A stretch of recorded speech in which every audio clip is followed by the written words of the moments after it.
The candles in the upper gallery of Ashford House had been burning for 3 hours when Willa McCarthy first understood that this evening would change something she could not yet name. She stood against the wall with Lady Cecily's spare fan folded over her wrist and her hands clasped in front of her plain grey dress, and from that high vantage she watched the Duke of Ashford cross his own ballroom floor as though he owned every inch of the world beneath his feet, which of course he did. He stopped at the center of the room, and the crowd quieted. Edmund Hargrove was not a man who raised his voice to command silence. He simply ceased to move, and silence arrived on its own. "I have called you here at the opening of this season," he said, and the room's gilded acoustics carried his words up to the gallery as cleanly as if he had spoken them directly to Willa. "Because I have a proposal, not the kind you are imagining." There was a ripple of laughter below, the polished social variety that costs nothing to produce. "I intend to marry before Christmas. I have 4 suitable candidates before me, known to my mother and to the better portion of this assembly." He paused, and she could see his jaw in profile, precise as something carved into a coin. "To the man who proves himself most worthy of this household and of the responsibility it carries, I will award £5,000 on the day of the wedding, not as a bribe, as a recognition." The gallery above the ballroom was not meant for guests. It was meant for musicians and for servants waiting on their employers, and it suited Willa well enough. She had grown accustomed to vantage points that no one else wanted. Lady Cecily's spare fan was warm from her grip. The 4 suitors below preened visibly, and she watched each of them lean slightly forward as the announcement landed, the way men do when money enters a room. She watched Edmund Hargrove return to his position near the far pillar, and before he did, before his gaze traveled back to whatever composed expression he had prepared for public evenings, he looked up, not at the gallery in general, at the gallery. She could not have said with any certainty whether he saw her. The candlelight was behind her, and she was dressed to disappear. She told herself that, carefully, and folded the fan a second time. What she did not yet know was that he had seen her completely. Lady Cecily Hargrove, Dowager Duchess of Ashford, was a woman who had been formidable in girlhood and had spent 40 years refining that quality into something sharper and more precise. She had skin like aged ivory and a posture that made other women unconsciously straighten their spines, and she held her opinions about the correct order of society with the same firm and unexamined confidence that she held her prayer book, which is to say she had never once considered that either might be wrong. Willa had served her for 2 years. She had learned in that time to press a gown without a wrinkle and to anticipate the precise moment when her silence was preferred over her speech, which was most moments.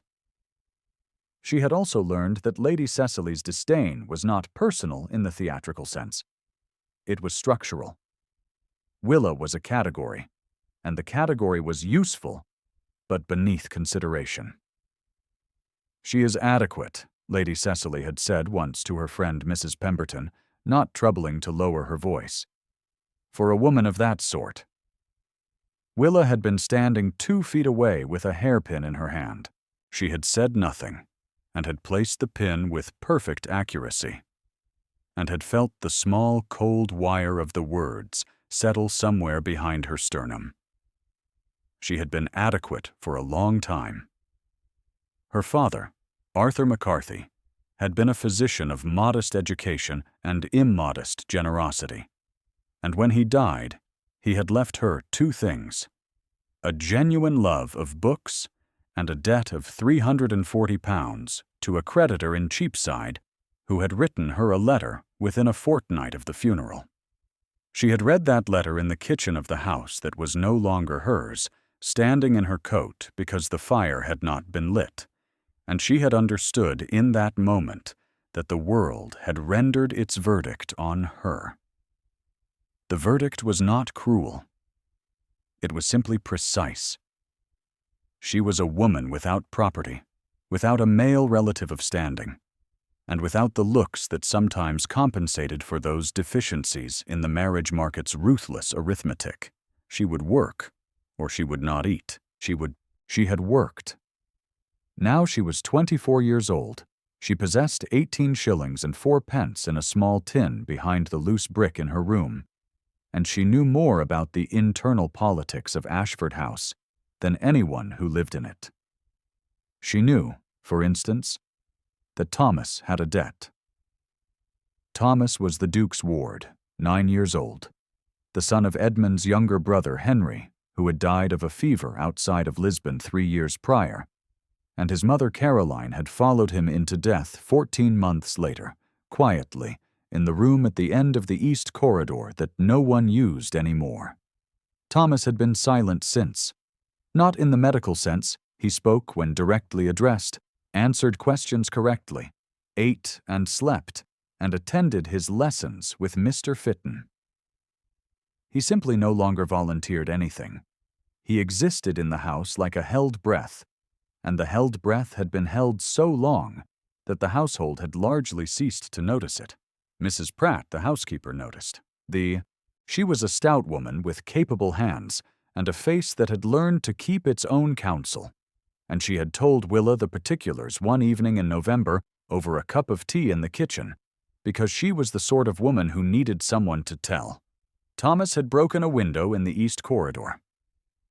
"Not in a fit of temper," Mrs. Pratt said, "but by accident, batting at a moth in the dark." The glazier who came to repair it was a man named Gideon Spur, a pinched, ill-tempered craftsman who had looked at a 9-year-old boy with a grief-white face and decided to charge him 3 shillings for what was plainly a 2-shilling repair, and then had told the boy he would come back if the 3 shillings were not waiting on the hall table within the fortnight. 3 shillings, Willa said. He frightened the child, Mrs. Pratt said, and her voice was even.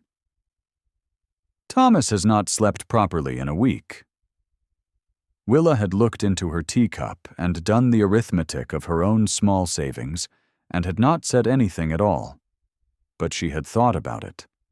She thought about it the following morning while she dressed Lady Cecily's hair, and she thought about it through the week as the season gathered its machinery and Ashford House filled with the organized bustle of preparation.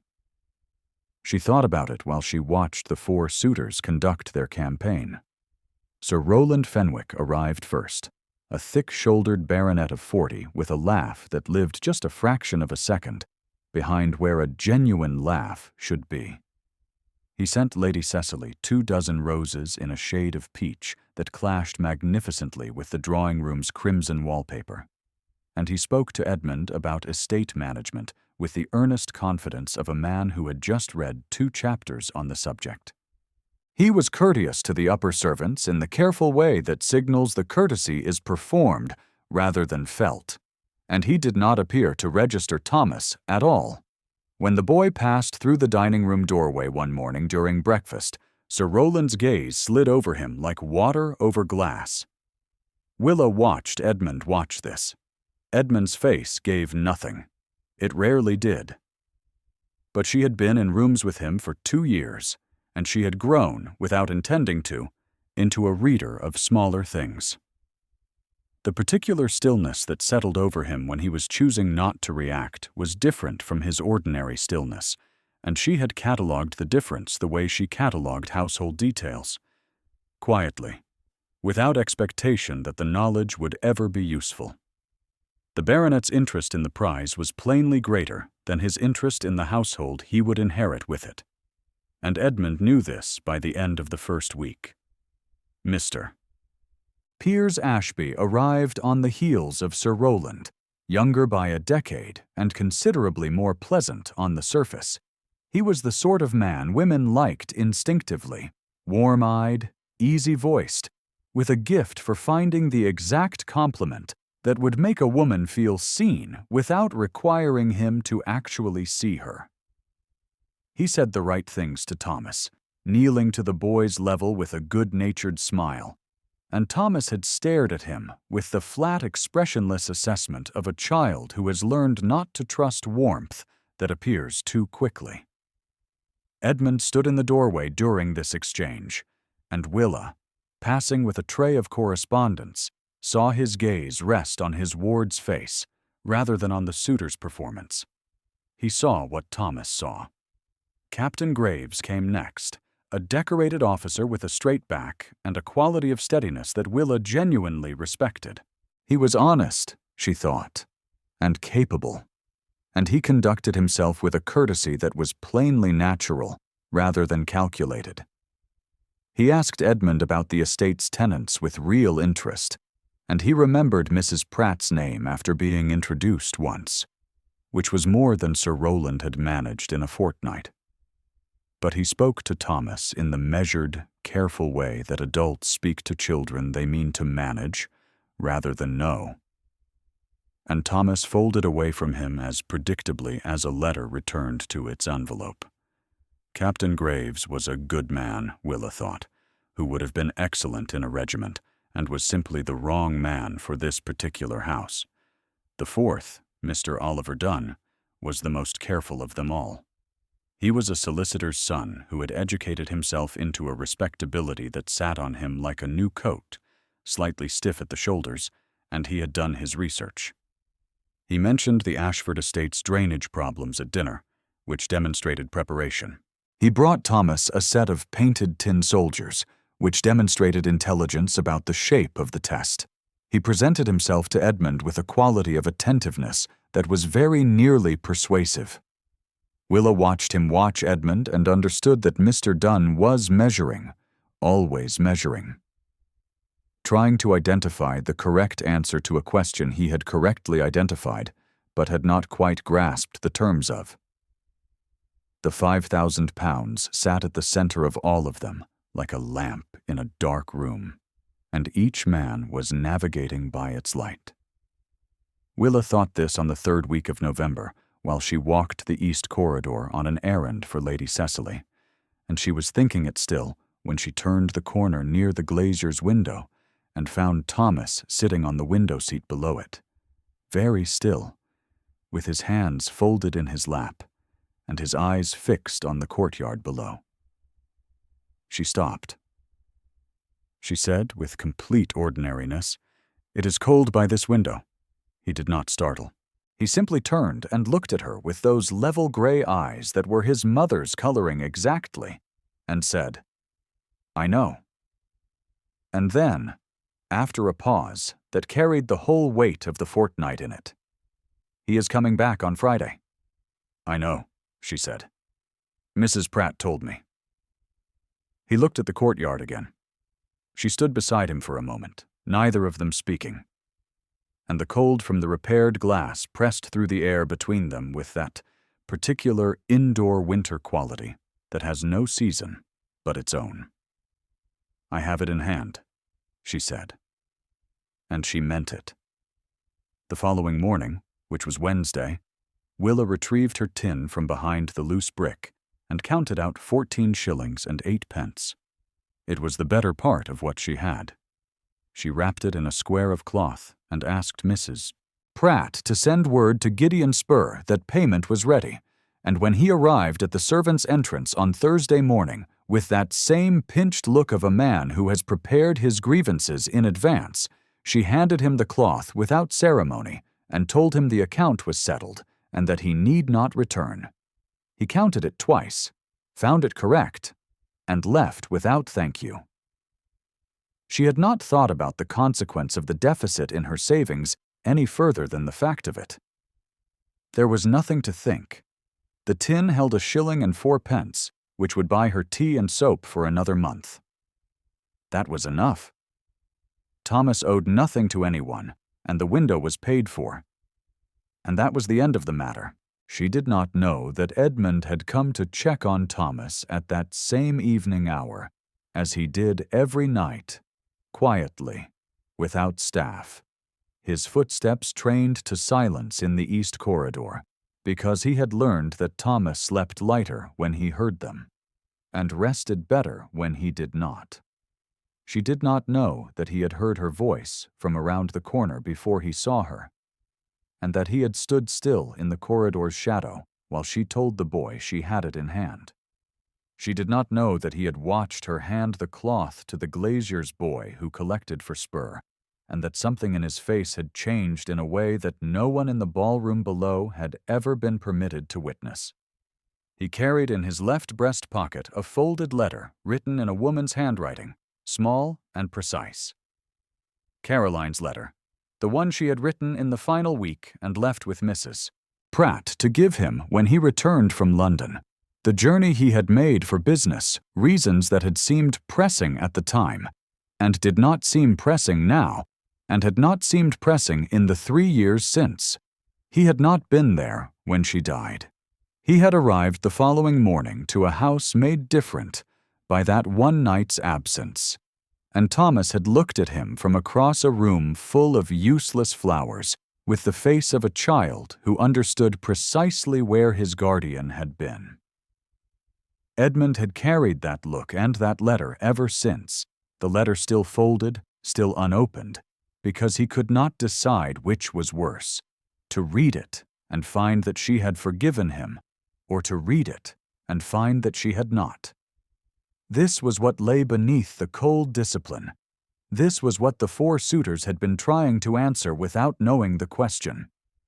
He had not told his mother about the letter. He had not told anyone.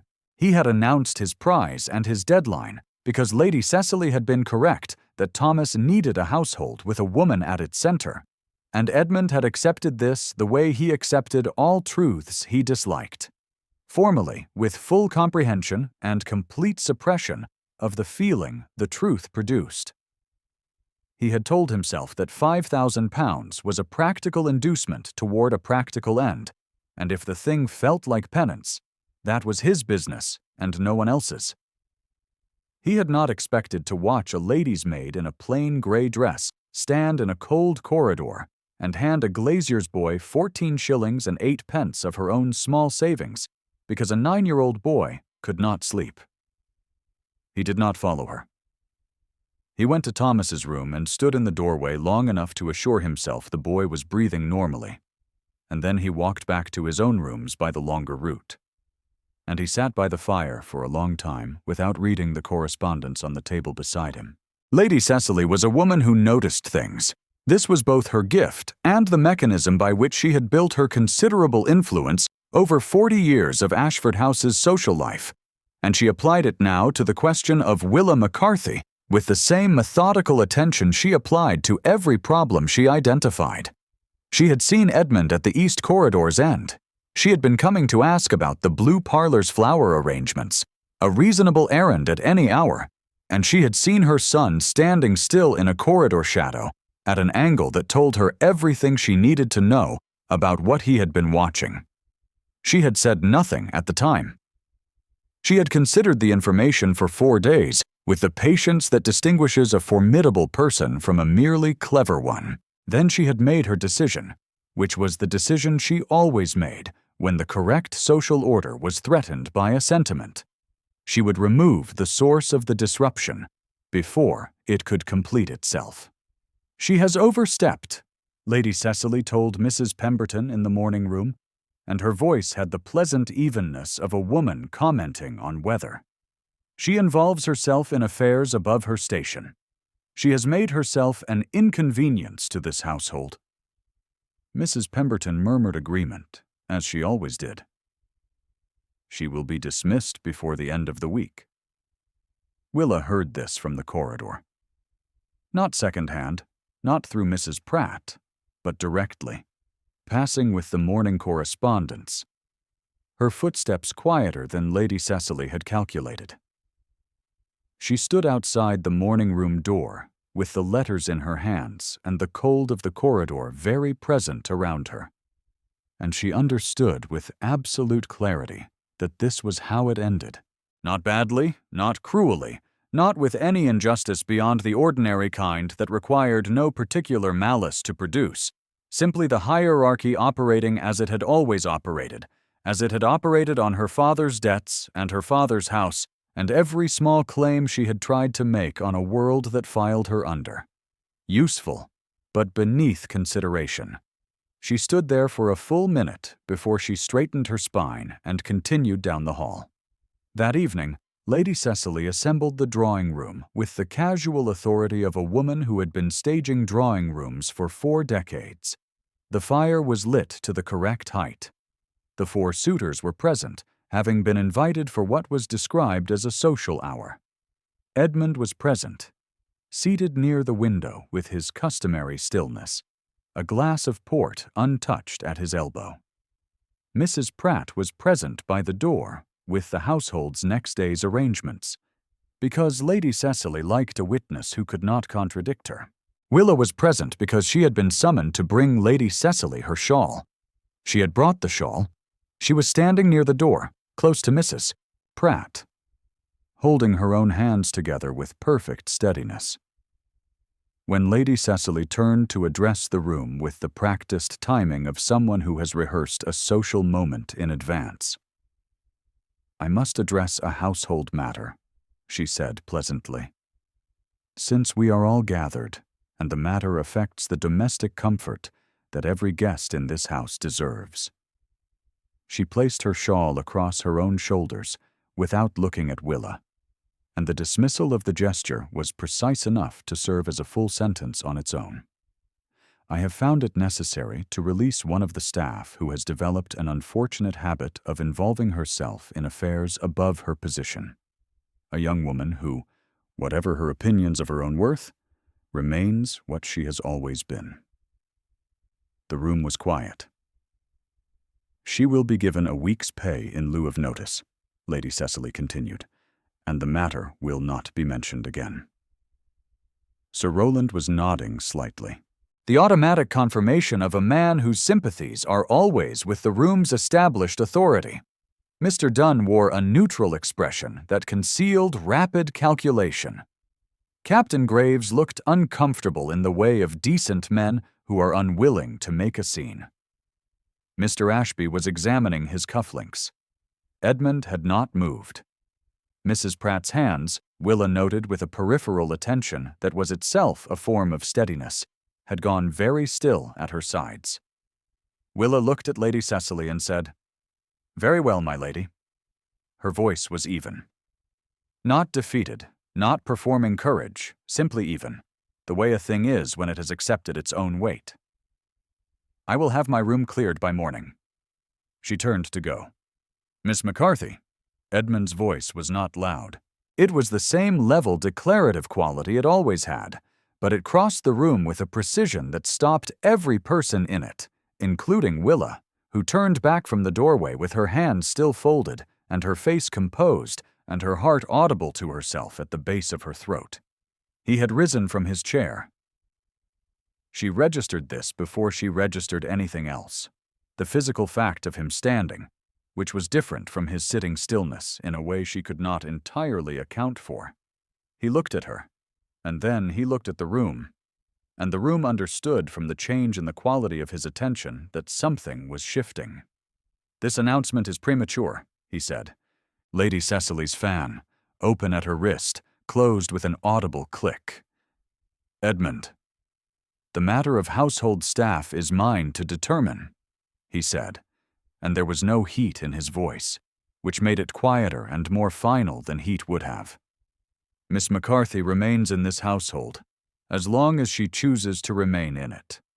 The room had achieved the specific quality of silence that belongs to drawing rooms when something true has been said that everyone present knows cannot be unsaid. "You will embarrass yourself," Lady Cecily said, and her voice had its first edge. "I have done that before," Edmund said. I recovered.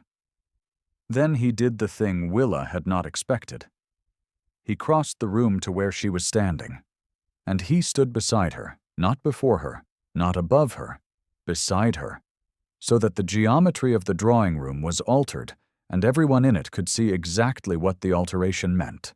He was looking at her with that quality of attention she had been refusing to name for weeks, because her wound had told her for 24 years that she was the kind of woman whose worth was apparent only in her usefulness, and she had believed her wound because it had been correct so many times. "I owe you an honesty I have been withholding for longer than is appropriate," he said. He was not speaking to the room. He was speaking to her. Willa said, with the precise directness that only emerged when her values were under pressure, "You owe me nothing, Your Grace." "That is incorrect," he said. "If you have found yourself as caught in this room as Willa was, wondering whether a man who has held himself at distance for good reason could possibly mean what he appears to mean, stay with it. That is the precise sensation this story is built around, and it is about to resolve." He reached into his breast pocket. The room watched him produce a letter, small and folded, written in a hand that several people present recognized as Caroline's, because Caroline had written to everyone in the years before her death, and her handwriting was known in this household the way her absence was known, as a structural fact rather than a detail. He set the letter on the table beside the untouched port. He did not open it. He looked at it for one moment with the expression of a man setting down something he has carried past the point of his strength to carry it. "I have not been present," he said, "when presence was required. I was not present for Caroline. I was not present for Thomas in the ways that matter. I have been conducting a test in this drawing room for 3 weeks that was never truly a test for the men in it." He looked up from the letter, and the look he directed at Willa was the one she had refused to read correctly from the beginning, open and still and entirely without the social armor he wore in every other moment of his public life. It was a test for whether I had learned to see what I had been failing to see. Sir Rowland made a sound that was not quite a word. Edmund turned toward the 4 suitors with an expression of civil finality. "You are gentlemen of standing, and I have wasted your time. The prize is £5,000, and it will be distributed equally among the 4 of you as recompense for that waste. My solicitor will contact your representatives tomorrow." Mr. Dunn's careful social neutrality cracked very slightly, the recognition of a man who has been outmaneuvered by a premise he thought he understood. The calculation behind his eyes turned briefly visible before he arranged his face again. Captain Graves, to his credit, nodded once with an expression that was almost respect. Lady Cecily sat with her fan closed in her lap and her posture perfectly erect, and Willa, watching her, saw the specific moment when the dowager's certainty completed its recalibration. Not defeat exactly, but the recognition of someone who has applied an instrument in the wrong direction and knows it. The skin around her eyes tightened by a very small degree. "Edmund," she said, and this time his name in her mouth had a different quality. Quieter, less a challenge than a question. "She paid Thomas's debt," Edmund said to his mother, without drama, without cruelty, as though this were a piece of information that required only to be named. 3 shillings the glazier overcharged him. She paid it from her own savings and did not tell anyone, and she asked nothing for it. The fire shifted in the grate. Mrs. Pratt's hands, Willa noticed, were clasped now in front of her, white at the knuckles. Lady Cecily looked at Willa McCarthy for what was perhaps the first time in 2 years as a specific person rather than a category.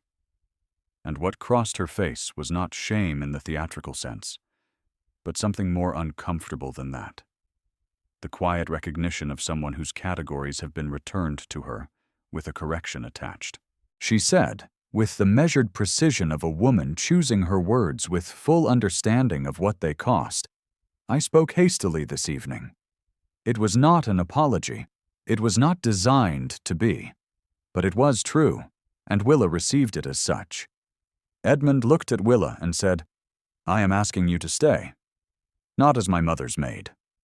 As the woman who manages this household as its mistress, if you will consent to that position. Formally, before these witnesses, and without the condition of any prize." The drawing room held its breath around them. The four suitors and the dowager and Mrs. Pratt and the firelight and the untouched port and the folded letter on the table all waited together inside the same suspended moment. Willa McCarthy thought about her 18 shillings and 4 pence, now reduced to 1 shilling and 4 pence. She thought about the corridor and the cold window and a 9-year-old boy who had not slept properly in a week because a glazier had frightened him, and how she had not thought about the consequence any further than the fact of it, because there was nothing to think. She thought about her father's house in the cold morning with the fire unlit, and the letter on the kitchen table, and the verdict the world had rendered on her. And she thought about how she had carried that verdict forward and filed herself under its categories, because it had been correct so many times that she had forgotten to question it. She looked at Edmund's face, at the open quality of his attention, at the letter on the table that he had carried unopened for 3 years, and she understood that this was a man who had also filed himself under a verdict that had been wrong in the ways that mattered most. "Yes," she said, "I will stay." He did not reach for her hand in the drawing room. He was a man who had spent a long time learning that discipline and feeling were not the same thing, and he exercised that discipline now, except that his hand moved by the smallest measurable degree toward hers, and then stopped, and she felt the warmth of the almost motion as clearly as she would have felt contact. The first snow of December came down that night on Ashford House like a conclusion, quiet and covering and white, and by morning the estate's old grounds had taken on the particular silence of a world that has agreed to begin again. 3 days later, in the late afternoon, when the light through the east corridor's repaired window fell at its winter angle across the floor, Willa walked that corridor with a book under her arm, a volume of natural history that Mr. Fitton had mentioned Thomas had expressed an interest in, before his interest had retreated with everything else. She was not conducting a test. She was simply bringing a book to a child who had been frightened by a glazier, and she had no expectation of anything beyond the delivery. Thomas was on the window seat. He was always on the window seat at this hour, she had come to understand, because the window faced the courtyard where his mother's garden had been, before it had been allowed to go quietly to seed. He looked at the book she set beside him, and at her, and at the book again. "This one is about birds," she said. "There is a section on the birds of Portugal." She did not say his father's name. She did not say Lisbon. She sat down at the other end of the window seat with her own book and opened it to a page in the middle, because she was not there to teach him anything. She was there to sit beside him in a cold corridor while the snow came down outside. After a while, Thomas opened the book. After a while longer, he said, "There are osprey in Portugal." "There are," she said. "My father sent me a drawing of one," he said. "From Lisbon. Before he was ill." She did not reach for him. She let the sentence stand in the air between them and breathed slowly, and waited. "I still have it," Thomas said. "The drawing." "I should like to see it someday," Willa said, "if you wanted to show me." He looked at the page in front of him, at the engraved illustration of a bird over open water, precise and detailed and entirely serious. Then he looked up at her with his mother's gray eyes and the slow, rusty, careful quality of a child, returning to the surface of something after a long time underwater. "All right," he said.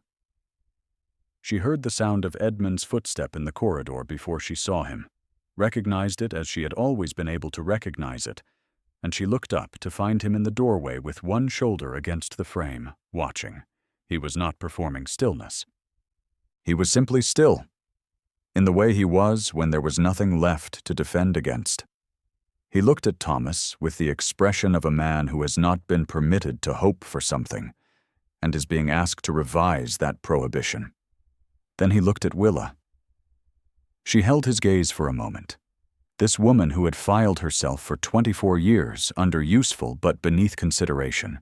And she understood from the quality of his looking that the verdict had been revised, and that the revision was irrevocable, and that the revision had been made not by him alone, but by the accumulation of 14 shillings and 8 pence, and a cold corridor, and a book about birds, and a willingness to sit beside a grieving child without asking for anything in return. She did not say anything. He did not say anything. Thomas turned a page. The snow fell outside the window with the same quiet purpose it had always had, covering the garden that had been allowed to go to seed, and the courtyard stones, and the long drive with its bare winter elms, and the cold pressed through the glass in the pleasant way that cold presses through glass when there is warmth behind it. Edmund came away from the doorway and sat down in the chair beside the window seat, and opened neither his correspondence nor his expression, but simply inhabited the room alongside the two of them, which was the most unguarded thing she had ever seen him do. On the mantelpiece of the east corridor's alcove, where Mrs. Pratt had quietly placed it some weeks ago without explanation, a small candle burned in a brass holder, sending its thin warm thread of light across the wall.